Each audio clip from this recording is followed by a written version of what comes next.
The checks. Oh, perfect. Yeah, right. I just got robbed.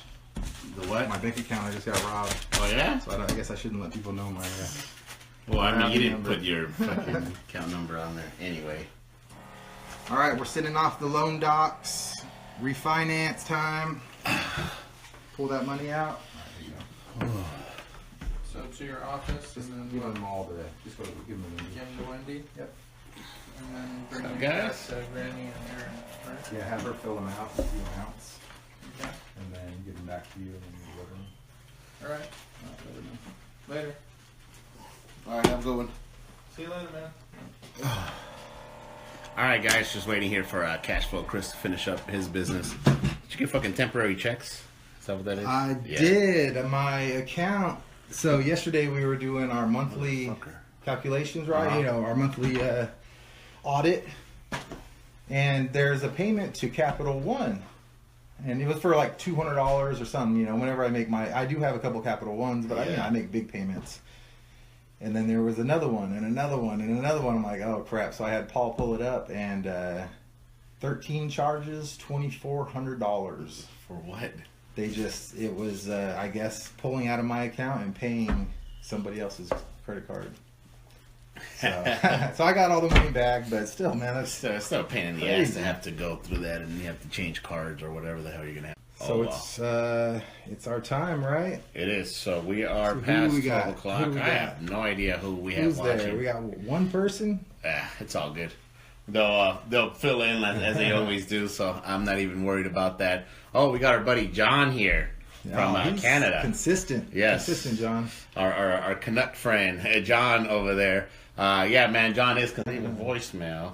You know what? And I should have done what Christina told me to put it in airplane mode. Yeah, so it doesn't keep on coming up over Can you here. be on Wi-Fi at the same time? Huh? Can you be live at the same time? Yeah, I could be on. Hey, John, what's happening? I could be on there, so we should be fine. Hey, John, thank you for joining us here. So, basically, what we're going to be doing is we're going to be answering any questions that we have. You didn't bring your laptop today? No, I'll forward it all. Dude, I need a fucking, I need to get a comp on that one property that I sent you yesterday. Yeah, we'll do that after. That one with that in that shitty area. Less than 20 grand. I mean, Yeah. it's hard to go wrong. Oh, I mean, of course. Less than 20 grand.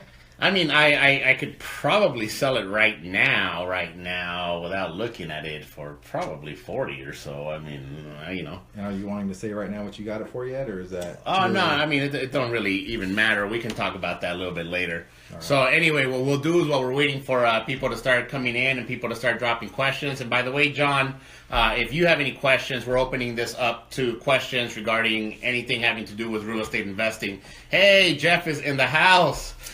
Same thing, Jeff. If you have any type of questions regarding real estate investing, make sure that you're asking those questions, as me and Kris are going to be here answering any type of questions regarding real estate investing. But until we get the people coming in, until we get the questions rolling in, we can just kind of fill everybody in as to what's been going on here. Yeah, man. Albert, how's it going, man? Thank you for joining us. One of my newest team members. Yeah, I know, man. I tell you what, he's killing it. Yeah, he got our first contract. Out really? of all the people who joined last week, he got one in. Congratulations, Alberto. Nice, congratulations, buddy. But that's the cool thing. So now that's what we're offering him. So he did his job. He sold the house, gave us the paperwork. He's done. Now all he's got to do is go sell another house. You know, we're going to do all the paperwork, and in a month he'll get a check for closing. Nice. You know? Got to make it easy for these guys. Yeah, no, I talked with Martha, who joined your team too. Yeah. So we were talking about that, and she's like, yeah, you know, I've been doing this for a few years, and as soon as Kris told me that they had it all handled, and once I got the contract in, then it was out of my hands, she was like, it was done. That's great. I think that's a lot. Oh, look. Oh, hold on. Correction. I got two. Oh, boom. Nice. That's what I'm talking about. Boom. Another one last night. That's what I'm talking about, Alberto. That's what's up.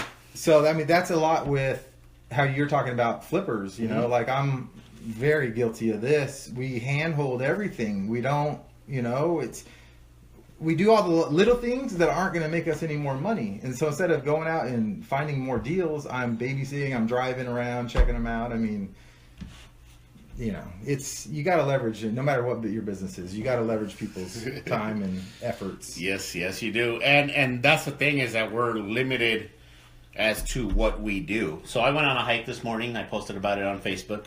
Cool. The lady that I went hiking with, her and her husband are both investors.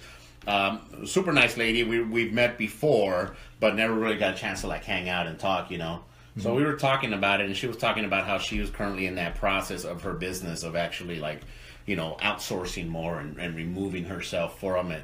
And we started kind of getting into the conversation of how hard that is. Hey, Lee, how's it going, buddy? Thank you for joining us. Love. So, yeah, we kind of got in that conversation as to, you know, how mentally tough it is to actually remove yourself from your business. Excuse me. Let me see.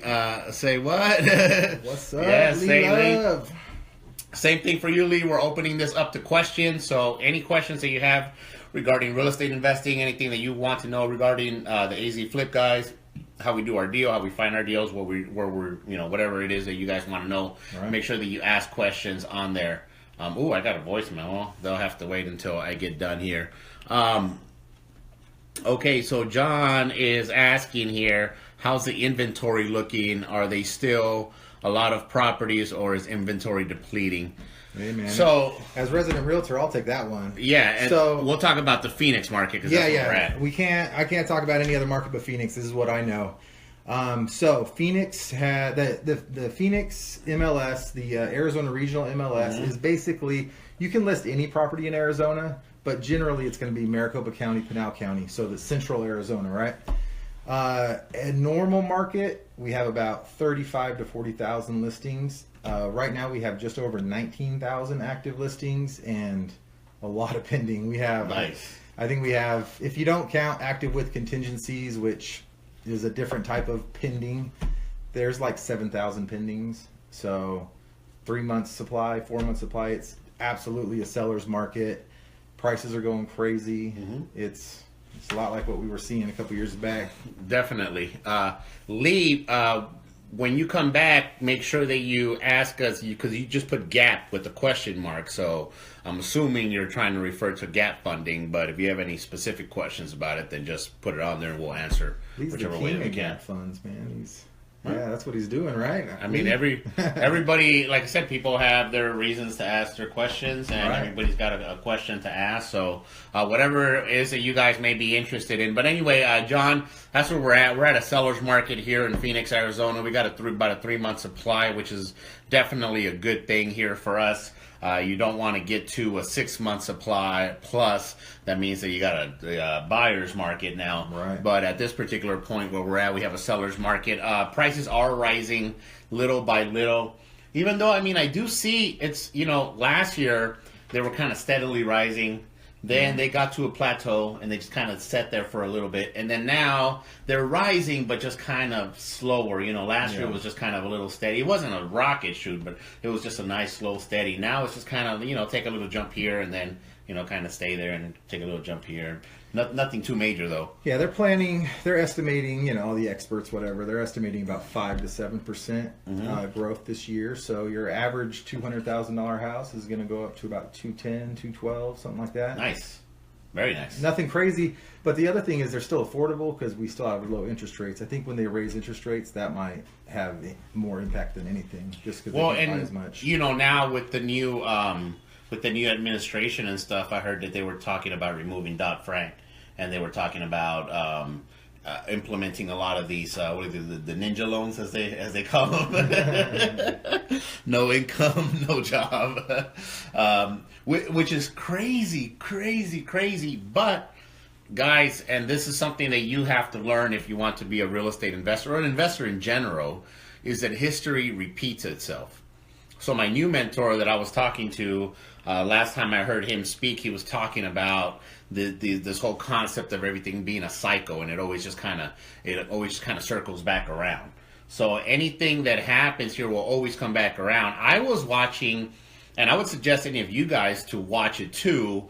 It's on Netflix now, but it's a movie called The Big Short. Oh, have you watched that shit? That movie's amazing. Man, oh my God. Guys, if you guys are in the real estate market, if you guys want to be an investor, if you guys are planning on getting into flipping, if you guys are planning on getting into any aspect of real estate, highly recommend that you watch this movie. it is crazy to see the meltdown of 2008, how it all led up to it, how everybody was either oblivious or just didn't give a shit. They didn't give a shit because they were making so much money. Yes. Like, serious, a lender isn't going to have a conscience if they're making, 20 grand a month or whatever. And But up to a certain point, I mean, they were... Nothing I could do at this point right over now. So anyway, guys, highly suggest that you guys check out that movie. Great movie. And the thing about it was that it talked about a lot of these loans that are now coming right back up again. They are. Because fucking history repeats itself. And it's crazy to see, and at the end of the movie, and I'm not going to spoil anything for anybody, like I said, it was just talking about the meltdown and everything, but it talked about how these loan institutions and these big old banks were basically repackaging the same shit and just putting a different name onto it, right, and then reselling it, and it's going to be the same type of thing because you're experiencing the same type of effect. So anyway, guys, I would highly suggest you watch it. I think Alberto, he had comment there that it was a great movie, which I really agree with that. Great movie. Let me see. Gives you an example, an idea of how it went down, and it was crazy. The crazy part about it was that the main, and it's hard to put a main star in that movie because it was like 4 different stories kind of combulated into one. Yeah. But the one guy who was betting against the short, so he knew, can we call that number and see what the hell it is? 40574. Let me see. 0574. Can you just see what the heck's going on over here? So anyway, guys, highly recommended. Highly recommended. This is what happens when you're a business owner. This is what happens when you're an entrepreneur. And this is why I think for the future ones, I'm going to have to set something up on the laptop where we can... Oh, man, it's somebody trying to give you a business loan, I bet. Oh, really? Yeah, it's a computer. That's crazy. And they're freaking calling me nonstop? Oh, well, whatever. Anyway, guys, highly recommend you guys watch that. Yeah. I think from what my mentor was mentioning, from what the inclination that I'm looking at things, the way that the prices are going up, the way that these investors are buying these things at crazy prices. So I told you I had a property that I sent to you, right? Mm-hmm. Somebody sent me a property, and it was over here in North Phoenix. It was worth about 170 to 175 based on your estimations. Right. At that rate, at my numbers, assuming a $25,000 rehab, I would have to get it for about $100,000, somewhere around that rate, right? Right. There was the guy who was bringing it to me, the wholesaler. I talked to him, and I'm like, hey, man, so here's what I can do. He's like, oh, that's good, man, but I had somebody else who's going to buy it for $100,000. Wow, that is nuts. Dude, I've never had anything like that from and it's an automated number? Yeah. Oh, well, fuck it. It is what it is. So anyway, guys, I would highly recommend that you guys watch that. Highly recommend that you pay attention to the way that the market is going. Highly recommend that you see the way that things are going. And like I said, good, bad, indifferent, whatever you feel about this president or administration, that's irrelevant. The fact is that if they let these regulations go, then it's going to be a whole lot easier for people to get loans, which means there's going to be a whole lot more house sales, which means there's going to be a whole lot more opportunities for people to do it. But anyway, guys, if you guys have any type of questions specifically regarding real estate investing, please feel free to ask us that question. So, Cave Creek Home Depot. Cave Creek Home Depot. Cave Creek Home Depot. Oh, I know what that is. Someone trying to pay something. Yes. Man. Oh well. He'll figure it out. He'll pay it. I'll pay him back. I had my handyman over here doing a few things here for the house. Did you see the McDonald's movie? Oh my God, that movie was amazing. Right. So, dude, right now what we're gonna have to do, we'll talk about that movie, and then I'll call them here and I'll just let them know, hey, this is what's going on. McDonald's movie, actually, can you call them out just because they're going to keep on calling? Great movie. Freaking awesome. Amazing lessons to be learned from that particular movie. one of the main lessons that I will talk to you about, a lot of people look at it and they're like, oh man, well, this Ray Kroc guy, he was a crook and he did this and he did that. And that might be the case. However, the McDonald's brothers would have never, ever taken that franchise to that level. They were content having just a one little store right there. Even though they created this, Ray Kroc was a visionary, and Ray Kroc looked at from the bigger picture. He looked at these bigger things coming on, and that was one of the most amazing lessons to be learned from that movie. Now, obviously, for anybody who's an entrepreneur, anybody who's got any type of idea, anybody who's got any type of proprietary thing, you definitely want to make sure that you take the other lesson from it, which is protect yourself, be careful who you do business with, and make sure you're still going at it, man. Hey, Sterling, how's it going, man? That's the next one I got to see. Highly, highly encourage it. But I got like a little stream box, a little Fire Stick or whatever people use to stream movies online. That's where I saw it. If you have to go to the theater or whatever, highly recommend it though. Highly recommended. Just go there. I know you got the baby. I know you got the lady. Leave the baby and your lady at home. Go there and study this stuff, bro. Like, it is amazing the type of entrepreneurial lessons that are on there. But the big lesson came from Ray Kroc went to go see the McDonald's brothers. He saw their operation that they were doing. He's like, oh man, this is awesome. I want to help you guys expand. They were like, oh, we've tried franchising before. He was like, well, you guys are doing it wrong. Let me show you how he's doing it. And as he was progressing and the things were going and the franchises were working, they were very resistant to change. They were very like country boys, like very old school country boys. They didn't really want to change it, but Ray Kroc saw the bigger picture. So highly recommended. And how that applies to real estate investing is that you have to see things for what they are. Or I'm sorry, for what they could be, not what they are. So if you go into a property and you're looking at a property, it's completely destroyed, it's completely vandalized, it's completely ass backwards, but you know what type of potential it has. You say, hey, okay, well, if we open up this wall over here, if we do this right here, if we do this type of fixtures, here's what I can sell it for. I don't know what they want to do. All right, general question here. Fuck it, I don't know if they can't do it, if they don't answer. You know what though? I gotta say something about that movie. Is a lot of people are like, hey, he screwed them over, and you know what? Maybe he did. But it never would have grown to that. No, he did. Without his vision, He did screw them over, and that's the thing. It's a double-edged sword, man. It's not like I'm saying, hey, Ray Kroc is a freaking saint, because he wasn't. He stole that guy's wife. But anyway, guys, it was it wasn't that he was innocent. But the other point of that is that company would have never became what it is. Ray Kroc, eventually, once he started growing and networking with people and getting with people, he realized that he can make the biggest real estate company, right, as opposed to not burgers and fries. He was leasing land, which, by the way, man, oh my fucking God. Yeah, just put it on there whenever they answer, then they answer. What about land? Well, not land, but I went to go meet with some guys that do mobile homes. Right. So it's basically land. Because they have lot fees that are there. Oh, actually, before I get into that, John says, general question, what is your average time frame for a 30K rental? Well, here, let me... You can answer that question. Hold on. Give me 1 second here, John. Kris is the man. All right. So John, what we try to do is at least $5,000 a week.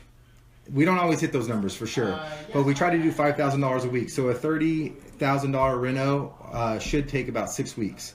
So we put it out there, and then we give an extra week usually for cleaning, staging, getting it ready, all the realtor stuff on there. But that's what we do on those. So, and I like to do the $5,000 a week because it doesn't matter how big it is. It needs to be done in like 2 or 3 weeks, and that doesn't always happen, but that's what we're always shooting for. So that's all good. Let's see what other questions we got here. Yes. Hi. You had something. So going back to that McDonald's movie, we don't have any questions. So send us some questions, guys. Come on.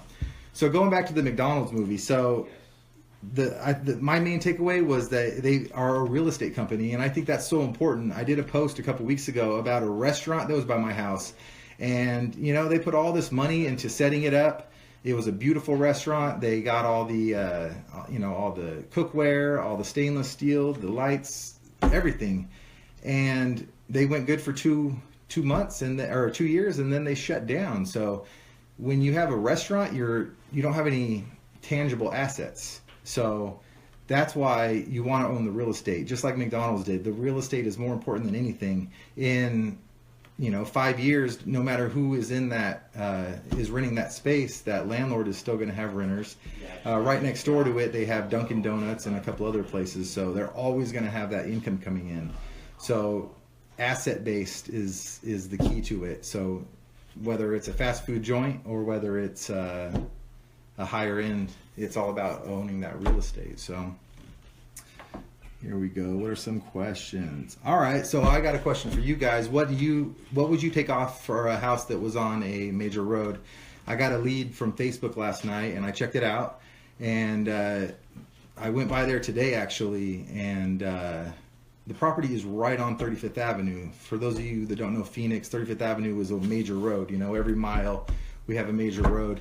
So this is on it, and it's going to be, it's right there. It's really busy. So the reason we don't like them is because it's busy. So people with dogs and people with kids, generally, they're not going to want to buy a house like that. So you really have to discount it a lot. It's pretty bad. I'd say for a major road like that, at least 15% off the price. So if it's worth $150, I think this one would be around $120 max, maybe $100,000. But that's the downfall. The upside is you can have a really good rental.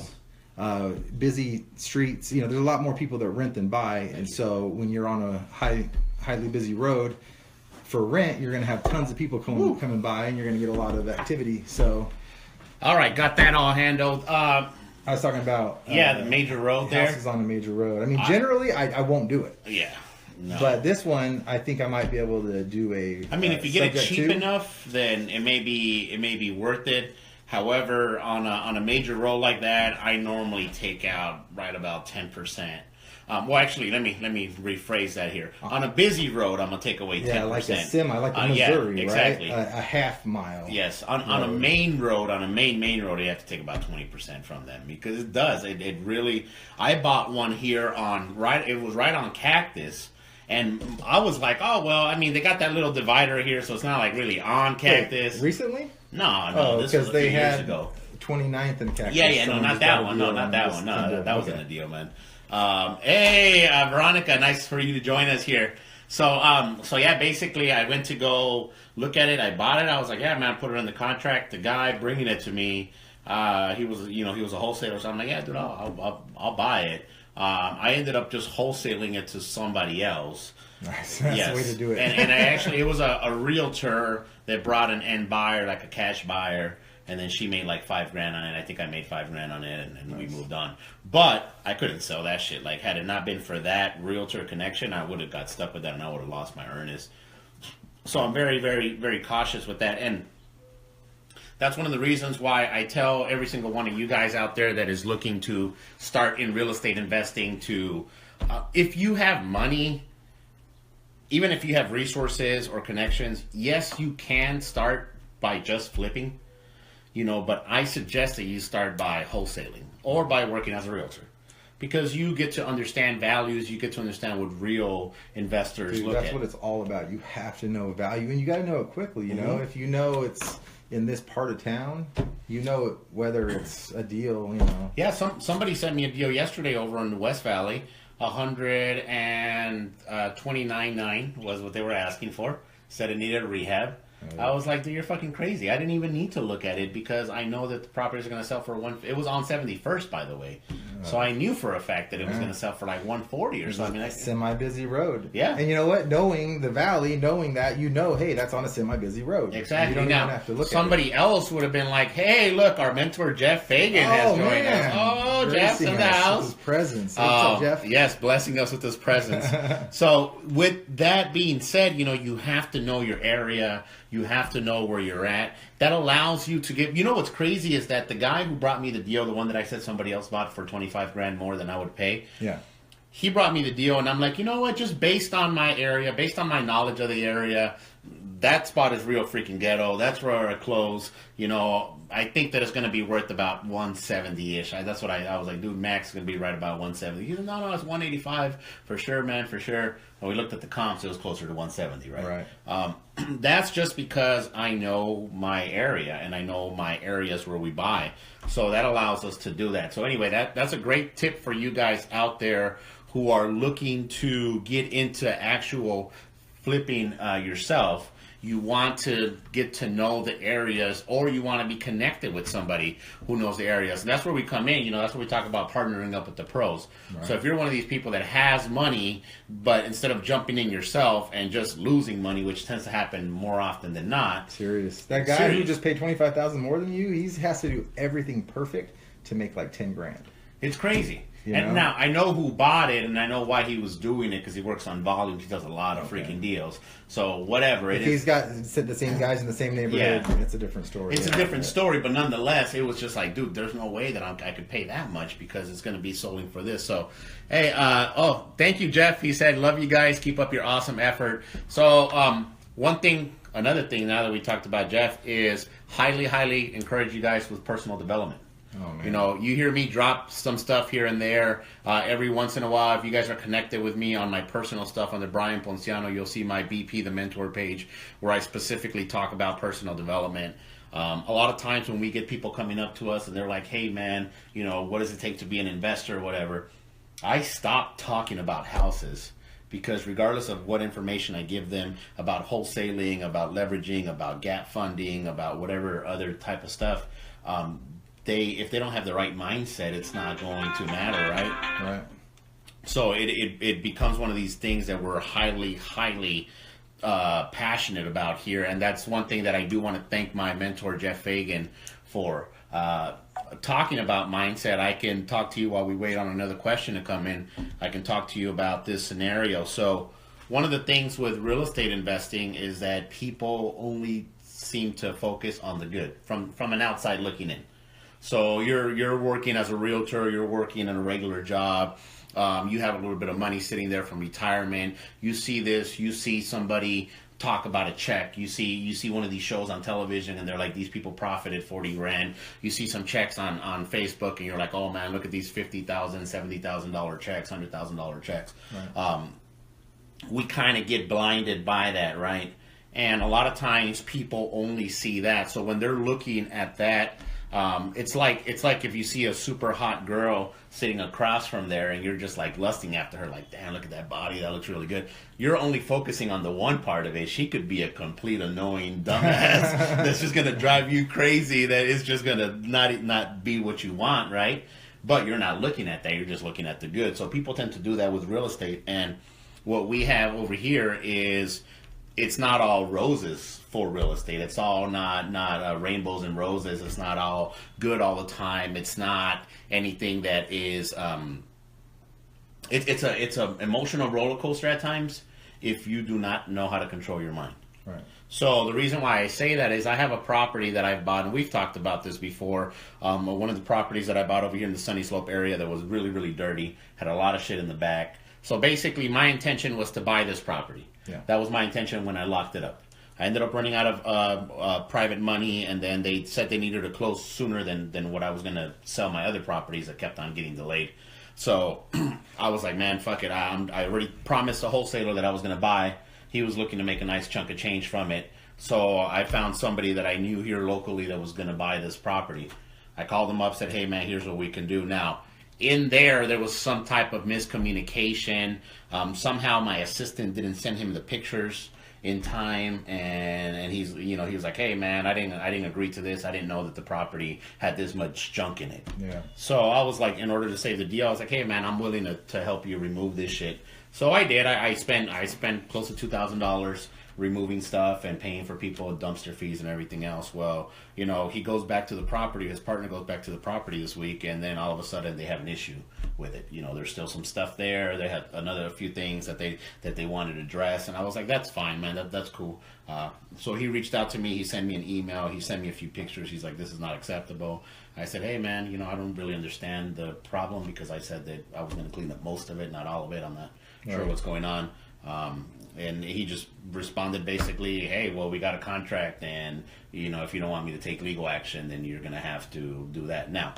I'd say, yeah, you have a contract and it's not your fucking problem. and that's the thing, is that and here's the thing, is I'm not talking bad about this person, and I'm not even talking bad about the scenario. What I want to focus on this particular conversation is the mental aspect of it.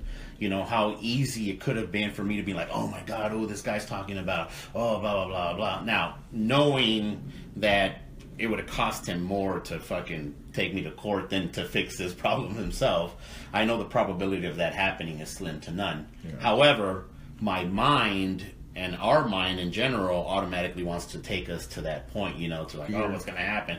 And not even fear, just like constantly going over that scenario. Well, I'm going to tell him this, or I'm going to respond this way. I should have told him this, or I should do this, or I should do that, right? And so anyway, I sent them an email, said, hey, man, whatever it is that you know, I don't see an issue here, but if you do, we can talk tomorrow. We'll figure it out. And that's when he responded to me the way that he did, right? So this morning he called me and he was upset, and he was just like, oh man, you know, I feel that you lied to me, and I feel that this, and I'm like, dude, well, that's understandable, but we can talk about it just in a very normal conversation. Right, because when you break it down, it's probably not even that big a deal. It's not that big of a deal. And that's the point that emotions run high. And yes. And that's the thing, is that he had already a preset mindset about what had happened. In his mind, he thought that I had purposely misled him to close the deal. When in reality, I actually had a few other people that were interested in the property too. Right. I'm not sure had they bought. You know, the reason why I brought to him is because I knew that he was going to close. So, and I even gave him a discount from what I was putting it out there, because once again, I knew he was going to close. Yeah, that's one of the types of investors you want to have in your back pocket. Mm-hmm. You know, a guy who, if he says it, he's gold. You know. Now, when you come with those type of investors, though, there's a flip side to that. Lower prices. They not only low prices, but sometimes you have to deal with egos. Sometimes you have to deal with, well, fuck you. If you don't like the way I do it, well, you know, go fuck yourself, because I have the money. And I've said it many times, but in this business, the people with the money make the rules. Yeah. It is what it is, right? It is what it is. But the whole point of that, guys, is that you have to understand that it's not all roses here, and there is going to be challenges. The reason why we make the checks, the reason why we're able to live the lifestyles that we do, the reason why we're able to eat off the fruits of our labor, is because it's not easy, and it comes with a lot of extra stuff. You know, at the end of the day, I talked to him, and he was just like, "Oh man, I don't like your tone. You keep on using the F word all the time." And I'm like, "Look, chill the fuck out. Like, I'm not directing this to you. I'm not calling you a motherfucker. I just said, like, you know, what the fuck? Like, I'm not angry. I'm not coming in any negative energy." But he was kind of upsetting. He wanted to be upset, right? I just diffused the situation, said, hey, man, I'll take care of it. You had your business partner. He's the one who handles your rehabs. You said he's the one who wanted some stuff removed. Let me know when I can meet with him. Let me know where I can meet him. Send me over his contact info. I'll give him a call, and we'll set it all up. At the end of the day, all it's going to cost me is a little bit of time and money. Right. That's all it's going to cost me. Well, shoot, it's been like 2 weeks, man. It's costing them time and money, too. Yeah, and I mean, that's on them. I would have just hopped in, got it done. Whatever they choose to do, that's fine. Yeah. And, you know, my plan was to have that property cleaned out before they closed escrow, but the original seller was kind of upset that the closing was taking longer, which was not my buyer's fault, by the way. That there was some issue on title. So he was a little bit upset. He's like, well, I don't want you guys in my property until we close. So that put a halt to it for about a week, and then it took us probably an extra 4 days or so after they closed to be able to clean everything out. But nonetheless, guys, you made it happen, and then Nate's in the house. There he is. Who's this? Kyle. Contact me if you're seeking a quality, affordable cabinet supplier for your flips. Well, we'll definitely keep that in mind. I'll send you a floor plan and see if you can beat our guy, then that's great. Perfect. Yeah. Every time I've sent it out, they're like, "Holy shit, you're paying what?" and you know what it is, guys. We get this a lot. You know, we get this a lot of people contact us. I've had friends that own tile companies or this and that, but they don't give a. Or, a mi hermano está bueno. Ahorita voy para allá. They don't give us the prices that we need because most of them are for retail clients, not for wholesale clients, which we tend to do a bigger volume. So you can kind of fill them in on that. Let me see who the hell's at my door. Oh, you guys are handyman? All right, yes. I mean, we're always looking to build relationships for sure, but yeah, I mean, we've been rehabbing for so long that we've hit up all of the resources in the valley, so we get some pretty cheap deals, you know. Our cabinet company, like I said, I've sent it out to 3 or 4 different guys, and they just can't really beat it. But again, the problem is that we're doing lower end stuff. So if definitely, if you want to be our supplier, we're definitely looking for that. We're gonna congratulate you. Come on. We got a guest. Shut the hell up. We got a special guest in the house. Look at this, Miss Samara. Oh my God. How you doing? I'm Good. good. So, real quickly, guys, if y'all don't know who she is, her and her husband have been in the game for about a year now, right? Yeah. Somewhere so. They've had their ups, they've had their downs. They had a big down from the beginning. Oh, yeah. But you guys had a great bounce back. Yes. And they recently, what was it, about a week or so ago, you guys got a super nice big check. Yes, that came in there absolutely. about a week or so ago.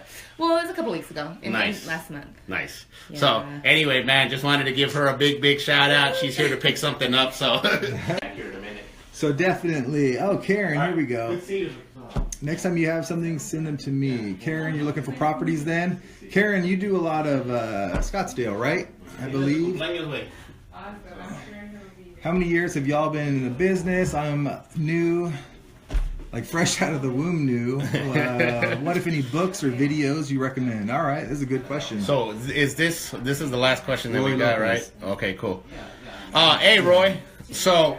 Yeah, so let's go back. Kyle, contact us, send us a PM. Yes. And then the next one's Roy. Cool. So anyway, with the Kyle stuff, anybody who's out there who's got any type of services that will fit for real estate investing will always let you guys bid something. If you guys can work with us, or if you guys can beat our guys, then we'll talk about it. We'll see your work and we'll move from there. Yeah, most of our guys. I mean, most of my guys I've been working with them for like 5 years. So once I find someone, Once you find I'm somebody, loyal, yeah, man. loyal. Give me good prices, I'll give you the work consistently. Dude, I still haven't fired my fucking GC, and I'm loyal to him, and I'm giving him the benefit of the doubt that he's going to be smart enough to understand when we have our next meeting. Hey, look, this is the second time we're having a meeting about this particular scenario. It's not going to happen ever again, right? But we're very loyal. So anyway, Roy Lopez. So how many years have we been doing it? I've been in the real estate business this is my 11th year. So I started at the end of 2006. So it's going to be right about my 11th year coming up here soon. It's been something that has been a roller coaster ride. And I will tell you, if you're fresh out the womb, before I even answer your question, I just wanted to let you know that you have to prepare yourself mentally. This is a marathon, not a sprint. And by the way, if you sprint there, you may be able to get a big check, but there's also a lot of there's a big possibility that you're going to not know how to handle that, or it's going to lose or whatever because you don't have the background for it. So great thing about like Jay and Samara is that they're new, but they've surrounded themselves with people that are more experienced, you know. So they surrounded with people like you and me, everybody else at the 2% Club, Elijah, and all the groups that they do over there. So big thing that I would highly suggest to you, Roy. Now, in relations to books, CDs, videos, how about you answer that, and then I'll say my take on it. Millionaire Real Estate Investor, that's the Bible for me. That gives you kind of the ins and outs. The other book that is not, it's real estate, but it's not, is Rich Dad Poor Dad. I mean, that's the book that changed my world. But yeah, MREI, the blue book. They also do one for agents. It's a red book, but yeah. And then they also did Flip. The book Flip, that's the green book. Who's they? Gary Keller. Okay. And Jay Papasan. Okay. They're the Keller Williams guys. So it's very cool. So the way they made their Millionaire Real Estate Agent is they said, okay, here's a bunch of millionaire real estate agents. What do they do? This is how you do it. You know, they just broke down Nice. what a millionaire, and then so they did the same thing with investors. Look at a millionaire investor. What do they do to invest? Which does vary because you can do so many things. But it's awesome, you know, just this is what you do. If you follow this, you will make $1 million in real estate investing.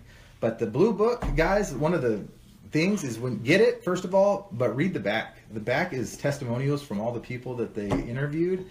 And I swear to you, almost all of them say, I wish I would have sold less and held more. Yes. All of them. Yes. Because you're always going to make money. You're going to make cash flipping, but they're not, you know, I mean, think about all the properties that you sold. If you would have held, you would have hundreds of thousands of dollars in I equity wish right now. I would have my current mindset right now when I first started 10 years ago, because when I first started 10 years ago, my only goal was to flip to get to that point where I was flipping. Right. Now that I'm flipping, I'm like, that's fine, but I want to start getting to the point where I'm holding more than I'm holding now for my long-term wealth, for that passive income. I was talking to some guys, and they're, like I said, they were clocking, dude, they were 30 grand, 40 grand, 50 grand each fucking park every fucking month. Seriously, Every guys, fucking think month. about that. What if you literally had $10,000 Wow. every month that you knew was going to come in? Maybe it was 9,800, maybe it was 10,300, but every single month you know that's coming in. Yeah. That's the power of real estate. It's crazy. So anyway, so that's your answer. The real estate. Say that. What was the name of that book again? Millionaire Real Estate Investor. Okay. And then Rich Dad Poor Dad. And then as far as courses, Robin Thompson. Yes. She doesn't teach too much. She doesn't teach in Arizona anymore. But that's where me and BP became good friends, and she's the shit. Yeah, I like Robin Thompson. I don't really follow most of the gurus out there. Robin Thompson, I actually stumbled upon her because of Chris. He had already bought the tickets and said she doesn't do anything here, so we had to fly out to her in Orlando. And one of the things that I loved about her was that she didn't tell you what to do, she told you what not to do. And then she didn't pitch shit. Nine houses not to buy. What's one of them? Right. A busy street. Busy street. Don't buy on a busy street. You know? And she had all this stuff, but that was one of the real estate courses that I will firmly say that I truly stand by, that believe that what she was teaching, she was doing it, and she walks her talk. She knows what the fuck she's doing. Mm-hmm. She's got we went to her house, right? She's got a big old house, the big old horse stable, right. Fucking fly a plane out of there and shit, dude. Like that type of big house. So anyway, real estate stuff, that course I would highly recommend to you. One thing that I would say is in relations to content for real estate, YouTube, oh my gosh. Google, Facebook groups, and biggerpockets.com. Mm-hmm. All of those places are places where you can get information for free. Free. And this is one thing that I always preach against here is that, you know, there's certain groups, not only here locally, but internationally and nationally, that try to sell you real estate information. And we'll show you how to flip, we'll show you how to wholesale, we'll show you how to write up a contract. Well, you can get that information for free. Mm-hmm. And you know, I would highly suggest that you look at those sources. Now, if you're paying for mentorship, if you're paying for closer things, if you're paying for something else, and that's different. Right. But paying for education in that way, I wouldn't recommend it, just because most of that stuff you can find for free. So that's my take on that. Any books in particular? Here's the thing, guys: is I don't listen to real estate podcasts. I don't read real estate books. I don't go to real estate websites for the most part. I don't really focus on that. I focus specifically on my mind. Right. Biggest book changing in my life was this book called The Power of Your Subconscious Mind by Dr. Joseph Murphy. And the reason why I love that book so much is because he wasn't coming from a spiritual, esoterical type thing. He was a doctor, and he had proof. And like the last quarter of the book is literally just references. So he's like, based on this study, this is what's this is what's that. He's talking about the power of your mind. He talks about prayer. He talks about something called scientific prayer and how that physically manifests into this thing, you know. And he's got all these things to put it. So highly recommend that you guys check that out. I'll second you on that. Again, I mean, so I'm the other side. I do love that, you know. When I learned the game, I got a library card, mm-hmm. and I read every damn book in that library. And a lot of them say the same thing. They just say it a little bit differently. Mm-hmm. So, yes, go devour for free. Go devour them. Go to YouTube. Do that. But I agree with you, man. I think it's more important to have personal development. Instead of growing your real estate knowledge, grow yourself. Guys, your building can only be as high as your foundation is deep. And without you personally and specifically and consciously working on your foundation, you're never going to work on it. If you just go like your normal day and just do what normal people do, you're not going to work on it. Our society is not built for that. Our society is actually built to dumb you down, to keep you distracted with sports, the Kardashians, politics, this and that, TV shows, everything else. So those things are there, but I would highly recommend that you look at other things like that. Last thing that I want to tell you, Roy, before we move this, and this goes to anybody else here, I would suggest that you find somebody that resonates with you. So whether it be a teacher out there, whether it's a guru, whether it's a book, because just like Kris says, you can read 100 different books and they're all basically going to say the exact same thing. They just say it a little bit differently. So it's best for you to follow what is what.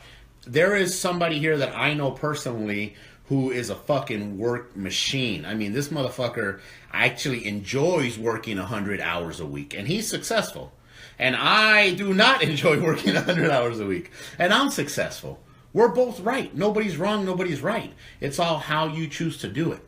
So I would highly suggest that you look at the people that you're listening to, the authors of these books. You say, okay, I want to be like that person. Let me listen to this book. So audio stuff, video stuff, everything else you can get online. You can get on YouTube. You can get on Google. You can get on Bigger Pockets. There's a lot of different websites. I mean, a lot of different groups on Facebook that you can join that have a lot of that information that you're even willing to ask basic information. So that is that. Let me give one shout out real quick. Sure. The Real Deals podcast. Tucker Merrihew out of Portland. Yes. That guy is legit. I know you talk about that all the time. I he's the gotta best. jump on that. He does what he says, and he says what he does. It's amazing. And then here, guys, never split the difference. Oh, here we go. Jim Rohn.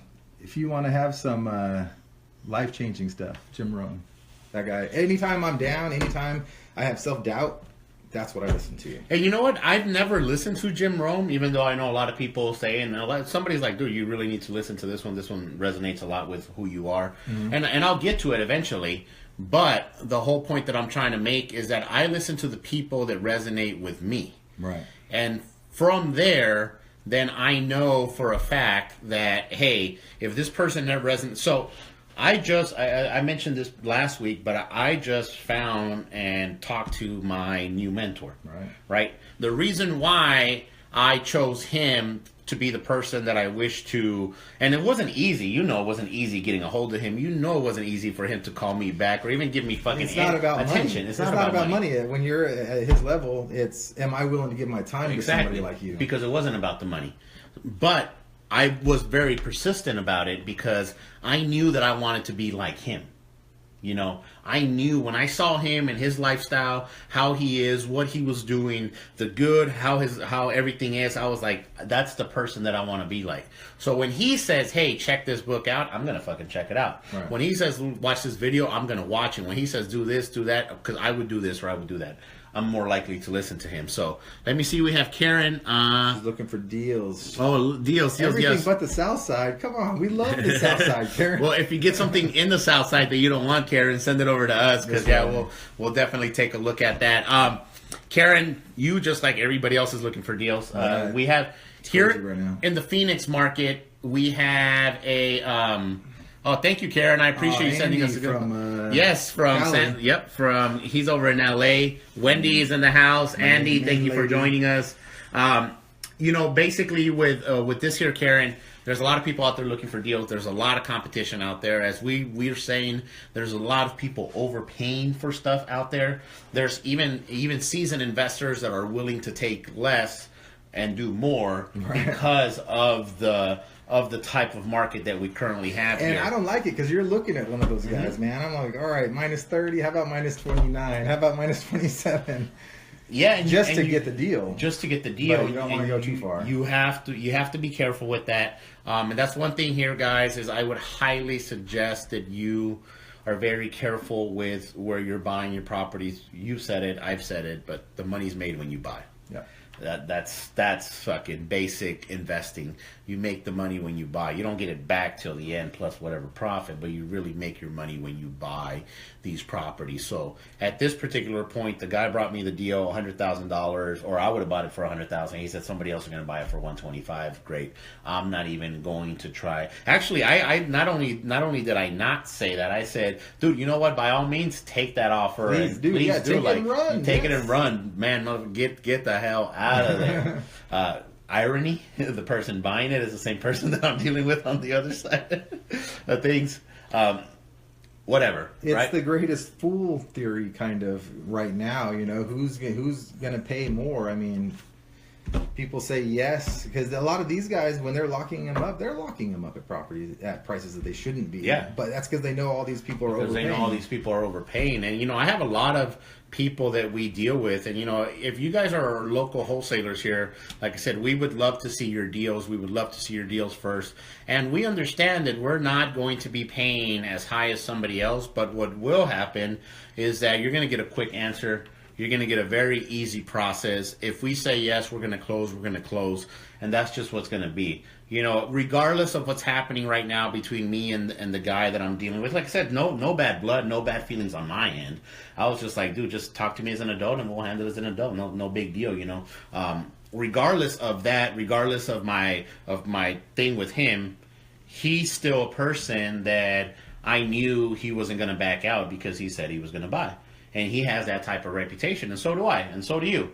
So we have that type of reputation out here, guys, and we're putting it out there to you. So if you guys have any type of deals, make sure that you let us know. Make sure that you bring us to us first. But more importantly than that, we'll let you know why we don't buy it. Right. Somebody brought me a deal. I said $125. They said it needs $25,000 worth of work. I said it's worth $150. I said, dude, this is not a deal.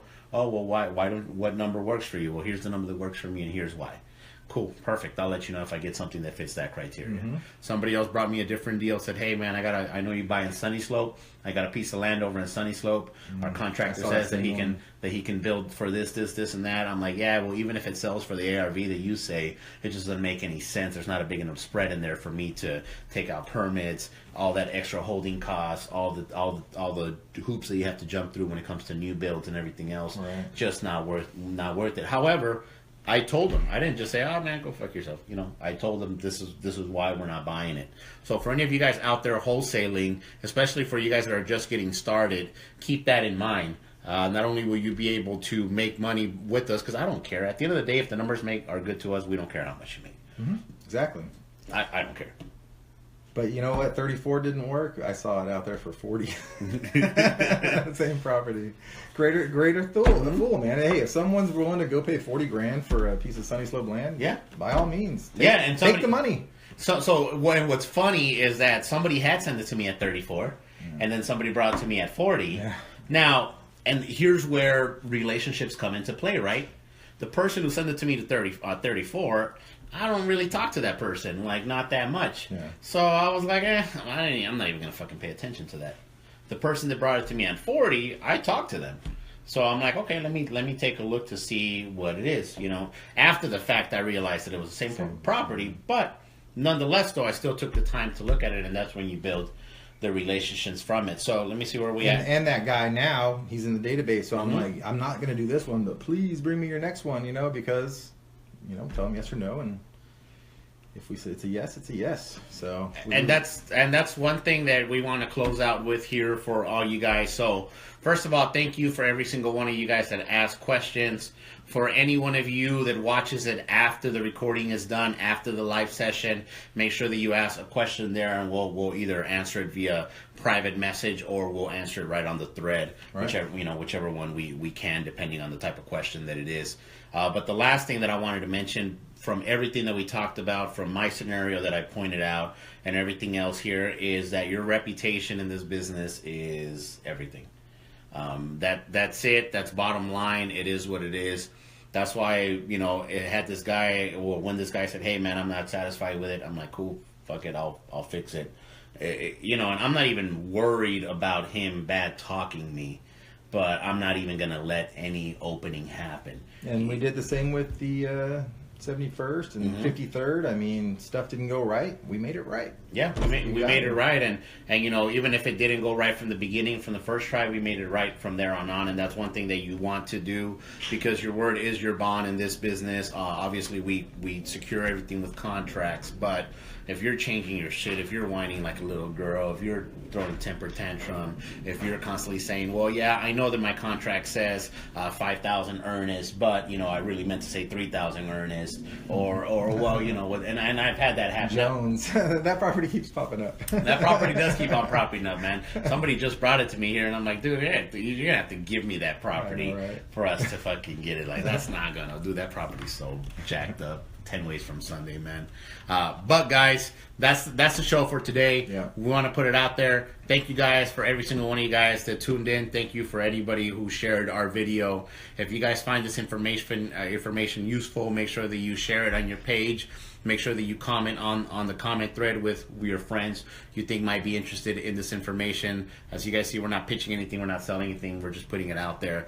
Also putting out the opportunity for anybody who's got any properties here in the Phoenix area, Phoenix metropolitan area. We'll take a look at anything. We'll take a look at land, to multifamily, to apartment complex, so whatever it is that you guys have. Bring us your mobile home parks. Mobile home parks. Oh my God, man! I think we're gonna have to make a separate video. I think that's probably what we'll talk about next week, because I recently met a few. So I'm not met. I've known these guys, but I've recently kind of, you know, positioned myself to get a little bit closer in with what they're doing and learning how these particular guys went from owning 0 properties to owning over 1,200 units in the last 5 years. Amazing. And how, what they did, the sacrifices that it took for it. You know, the one of the properties that we went to go look at, they were making $40,000 a month on that one right now. However, they hadn't took a pay from that property in the last 4 years, because it was either reinvesting, paying back the investors, putting a new trailer in there, whatever it is that they needed to do. And they had that passive coming in from the lot rent. They had some money coming in from the utilities. They owned the little coin laundries. They said it made like $200-300 a month from the coin laundry places that they had at their place. Yeah, and a bunch of other stuff. So we'll break it down a little bit more. We'll break it down. Good. Ebony, if you're watching, make that flyer for next week that we're going to be talking about mobile home investing and mobile home parks. Right. So private lenders, if you're interested, hit us up. Wholesalers, hit us up. And agents, if you want to learn how to invest, hit us up. Yes. And once again, guys, we've said it before. We'll say it again. Make sure that you're partnering up with the pros. If you want to partner up with us in any single way, let us know. One last quick super tiny story. I mentioned this property that we got. So I got this property. I'm going to get it for less than 20 grand. This property was brought to me by somebody who was brand new, kind of newer in the industry, getting their feet wet. I said, hey, we can partner up. So I told them we have an option, because I could have easily took advantage. Like, I could have been like, look, man, I'm gonna give you a few grand. Fuck this piece of shit house. Right. Like, blah, blah, blah. But I told them what was up, and they're like, no, you know what? We trust you. We want to partner up with you. Last time they partnered up with us, they made 15 grand. I know, right? So anyway, guys, partner up with the pros. Make sure you're flipping for cash, holding for wealth. CashFlow Kris, BP the mentor, Flipping Fridays, AZ Flip guys. See y'all later. Out. Leader.